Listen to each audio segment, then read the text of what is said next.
For the first time, we're hearing the 911 tapes of a woman who says she witnessed Tuesday night's in-custody death. She says she saw everything, and Eyewitness News reporter Tom Murphy listened to the tapes and has more. Tom? Caitlin, the Kern County Sheriff's Department turned the tapes over to us today. Our first chance to hear what witnesses were saying just moments after David Silva was restrained by several sheriff's deputies. He died shortly after that. Take a listen to the tape. Kern County Sheriff's Office, how can I help you? Yeah, your police officer is over here on Flower, and I think it's Tom. What is it, Mom? Tom? There was a man laying on the floor, and your police officers beat the shit out of him and killed him. The caller continued, saying the man had been unconscious, not breathing for at least 20 minutes. The caller says she had videotape from when the sheriffs first pulled up to when she called 911. She added she was right in front of where it all happened, and the sheriffs didn't have to do what they did. You have 1, 2, 3, 4, 5, 6, 7, 8 sheriffs.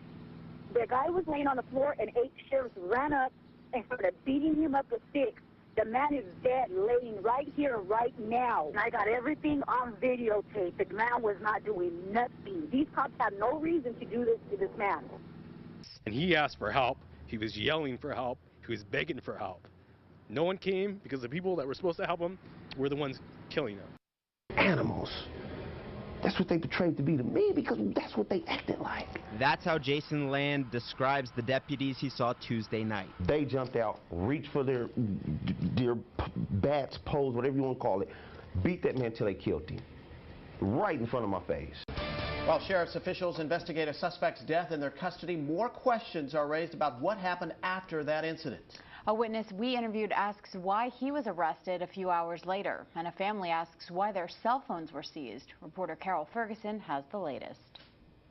Well, today we talked to the attorney that family hired. That lawyer was also contacted by the eyewitness we heard from yesterday.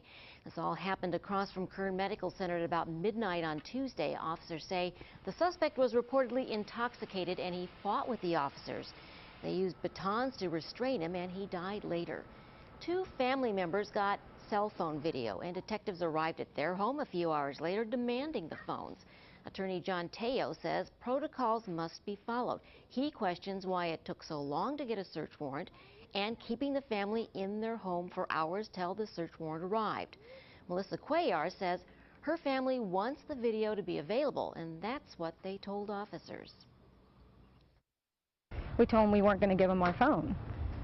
And they told us that it was evidence, and pretty much my house was a crime scene because we had the evidence. I think they felt that they could intimidate these people in giving them their phones without the search warrant. And now they're holding the phones, and there's no reason to. What are we supposed to do when we're witnessing a sheriff, police officer, whoever it may be that's, works with the law, committing a crime like this, man? Who do we call? He called Eyewitness News. Even before being interviewed, Jason said he was afraid of going on camera. After speaking up, he said he felt like he was being followed by deputies. He couldn't stop thinking about what he'd seen Tuesday night. So what are they going to do to me? They do the same to me. I ran. He said he ran to the nearest friend he could find, who drove him to the hospital. If I wouldn't have said nothing, I wouldn't be in cuffs. But since I said something, I'm in cuffs. The 31-year-old, who's on felony probation for domestic violence, says he was arrested for being under the influence of PCP. Under the influence of PCP, no test, no nothing. I was not under the influence of anything. I was scared for my life. I was paranoid. Now he says he's being targeted. I believe I'm going to be targeted for the rest of my life. Land was released today and says he'll go home to his family. I'm hiding. That's what I'm going to do. I don't trust outside. When the people that's supposed to protect me for people that do that without badges, the badges will do it too.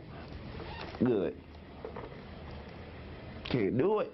He thinks there should be some consequences. They deserve this. They don't deserve death, because I'm not God. I don't believe anybody deserves to die. But to be taken away to where they won't be able to do that again to anybody, they got the wrong one and cut. Jason also said that he felt like there was an extended period of time between when he saw the man beat up and when the ambulances ultimately arrived. In studio, Tom Murphy, Eyewitness News. Caitlin, back to you. Thanks, Tom. And we have more now on the man who died in custody, David Silva. We heard from his father last night. Today, Eyewitness News reporter Courtney Bryant spoke to Silva's brother. Courtney?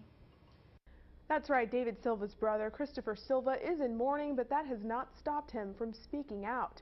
He says his brother was murdered at the hands of those who should have been fighting to save him.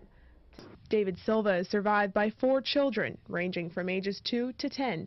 They haven't yet learned of their father's death, but when they do, Christopher Silva wants them to hear the right story. And I don't want them thinking or being told that my brother was just a bum on the street laying face down in the pool of his own blood. He was much more than that, and if anything, I want them to be able to know that their father meant a lot to a lot of people. Christopher Silva says the memory of his brother will encourage him and his family to fight for justice. And he asked for help. He was yelling for help. He was begging for help. No one came because the people that were supposed to help him were the ones killing him. As the coroner's office is conducting an autopsy, the family has not yet been allowed to view the body. Christopher Silva says all he wants is to say goodbye one last time. All I ask for is to see my brother's body. You know, I want to see what they did to my brother before anything is kind of hidden, you know, before anything is made up. I don't want anyone else to see. Just let me go in there and let me see my brother. The coroner's office says an autopsy has been conducted, but results have not yet been released. We will, of course, be sure to bring you the latest as this story continues to develop. Back to you.